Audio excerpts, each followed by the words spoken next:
दोस्तों, महाभारत का नाम सुनते ही हमारे दिमाग में कई महान योद्धाओं की छवि बनने लगती है और उनमें से एक सबसे प्रमुख नाम है सूर्यपुत्र कर्ण का। कर्ण को दानवीर और एक अजेय योद्धा के रूप में जाना जाता है, जिनके बाणों की टंकार से अच्छे अच्छे वीरों के पसीने छूट जाते थे। ऐसा माना जाता है कि कर्ण के पास जो कवच और कुंडल थे, उनके रहते उन्हें कोई नहीं हरा सकता था। लेकिन क्या आप जानते हैं कि महाभारत के इस महान शूरवीर को भी अपने जीवन में कई बार भयंकर पराजय का सामना करना पड़ा था? जी हाँ, आपने बिल्कुल सही सुना। इतिहास और हमारे पौराणिक ग्रंथों में ऐसे 7 महान योद्धाओं का वर्णन मिलता है, जिन्होंने रणभूमि में महाबली कर्ण को धूल चटाई थी। आज की इस दिलचस्प वीडियो में हम आपको उन्हीं 7 योद्धाओं के बारे में बताने जा रहे हैं, जिन्होंने कर्ण के अजेय होने के गुरूर को तोड़ा था। तो चलिए इस ऐतिहासिक सफर की शुरुआत करते हैं। हमारी इस सूची में सबसे पहला नाम आता है गंधर्वराज चित्रसेन का। ये घटना उस समय की है जब पांडव अपना वनवास काट रहे थे और द्वैत वन में बड़ी ही शांति से अपना जीवन बिता रहे थे। दुर्योधन, शकुनी और कर्ण के मन में पांडवों के प्रति ईर्ष्या की आग हमेशा सुलगती रहती थी। अपना वैभव और अपनी ताकत दिखाने के लिए कौरवों ने अपनी विशाल सेना के साथ द्वैत वन की ओर कूच किया। लेकिन वहां पहुंचने से पहले ही उनका सामना गंधर्वों के राजा चित्रसेन और उनकी मायावी सेना से हो गया। चित्रसेन के एक इशारे पर हजारों गंधर्वों ने कौरव सेना को चारों तरफ से घेर लिया। गंधर्वों ने भयंकर बाणों की बारिश की और कौरव सेना जान बचाकर भागने लगी। कर्ण ने कुछ देर अकेले टिकने की कोशिश की, लेकिन गंधर्वों के मायावी अस्त्रों ने उनके रथ के परखच्चे उड़ा दिए और कर्ण को रणभूमि छोड़कर भागना पड़ा। अब बात करते हैं दूसरे महान योद्धा की, जिन्होंने कर्ण को हराया था, और वो थे पवनपुत्र भीम। कुरुक्षेत्र के युद्ध का 14वां दिन था और रणभूमि का नजारा बेहद खौफनाक था। हवाओं में खून और लोहे की गंध फैली हुई थी। उस दिन आमने सामने थे सूर्यपुत्र कर्ण और वायुपुत्र भीम।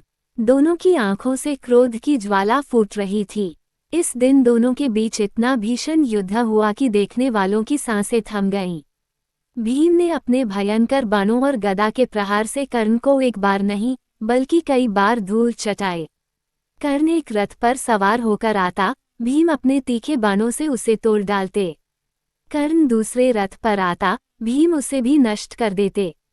कर्ण की ये दुर्दशा देखकर दुर्योधन के कई भाई उन्हें बचाने दौड़े, लेकिन भीम ने कर्ण के सामने ही उन सबको यमलोक पहुंचा दिया। भीम और कर्ण का ये खौफनाक युद्ध यहीं नहीं रुका। लड़ते लड़ते एक ऐसा पल आया जब भीम का गुस्सा अपनी सारी हदें पार कर गया। उन्होंने हवा में एक लंबी छलांग लगाई और सीधे कर्ण के रथ पर जा पहुंचे। भीम का वो रौद्र और भयानक रूप देखकर वहां मौजूद सभी वीरों के प्राण सूख गए। भीम ने कर्ण को वहीं खत्म करने की ठान ली थी और अपना वज्र जैसा भारी मुक्का हवा में तान लिया। उस पल कर्ण की मौत बिल्कुल पक्की थी, लेकिन तभी अचानक भीम को अपने छोटे भाई अर्जुन की वो प्रतिज्ञा याद आ गई कि कर्ण का वध केवल अर्जुन के हाथों ही होगा। अपने भाई के वचन की लाज रखने के लिए भीम ने कर्ण को उस दिन जीवित छोड़ दिया। इसके अलावा 17वें दिन के युद्ध में भी भीम ने अपने प्रहारों से कर्ण को बुरी तरह मूर्छित कर दिया था। इस सूची में तीसरे वीर योद्धा हैं वृष्णिवंशी शूरवीर सात्यकी। सात्यकी अर्जुन के शिष्य थे और भगवान श्री कृष्ण के बेहद करीबी थे।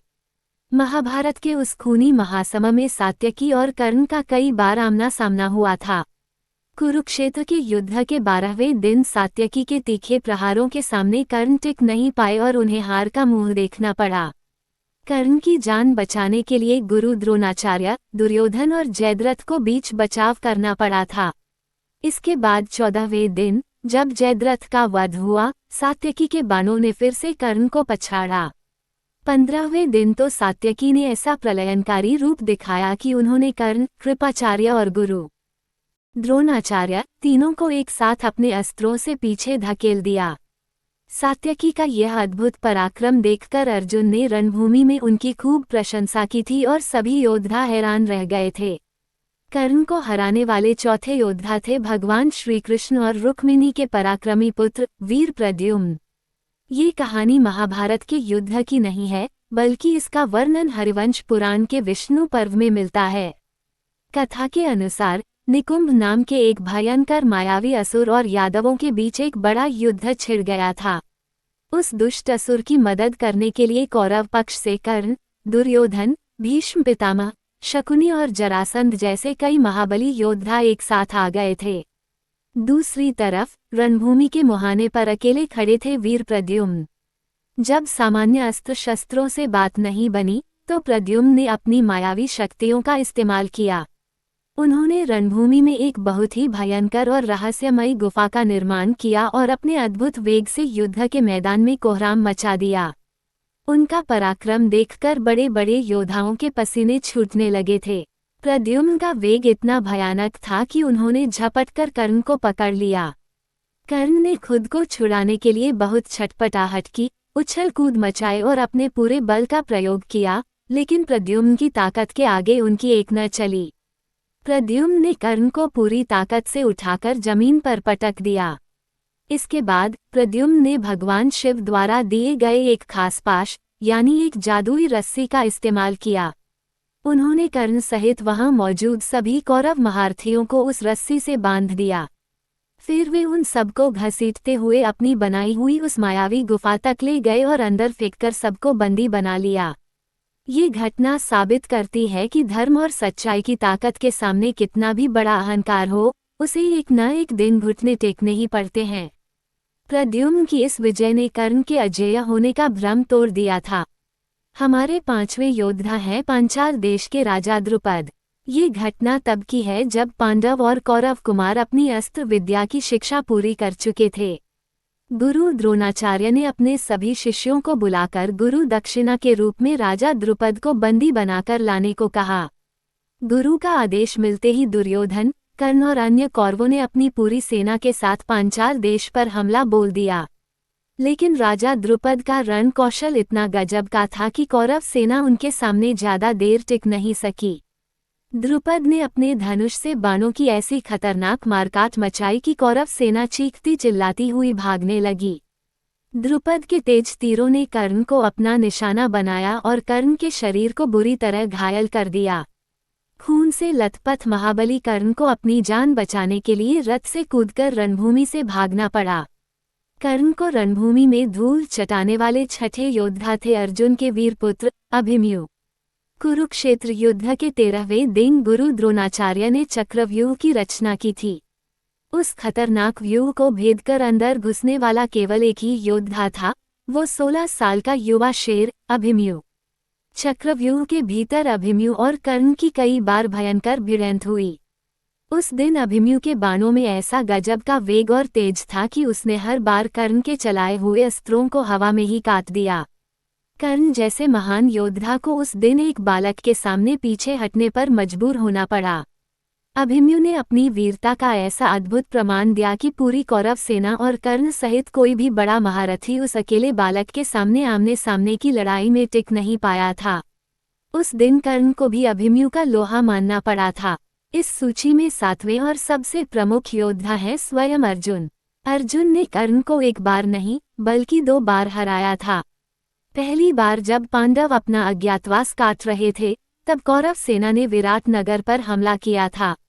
उस दिन अर्जुन ने अकेले ही पूरी कौरव सेना और कर्ण को अपनी बाणों की वर्षा से पीछे हटने पर मजबूर कर दिया था। अर्जुन के बाणों के ताप से कर्ण और बाकी महारथियों को मैदान छोड़ना पड़ा था। दूसरी और अंतिम बार अर्जुन और कर्ण का सामना कुरुक्षेत्र युद्ध के 17वें दिन हुआ। दोनों ओर से भयंकर दिव्यास्त्रों की झड़ी लग गई और पूरा आकाश तीरों से ढक गया।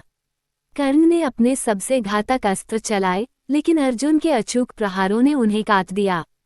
अंततः अर्जुन के बाणों ने उस महापराक्रमी सूर्यपुत्र कर्ण का अंत कर दिया और वे वीरगति को प्राप्त हुए। दोस्तों, महाभारत और हमारे पुराणों की ये कथाएं हमें जीवन का एक बहुत बड़ा सच सिखाती हैं।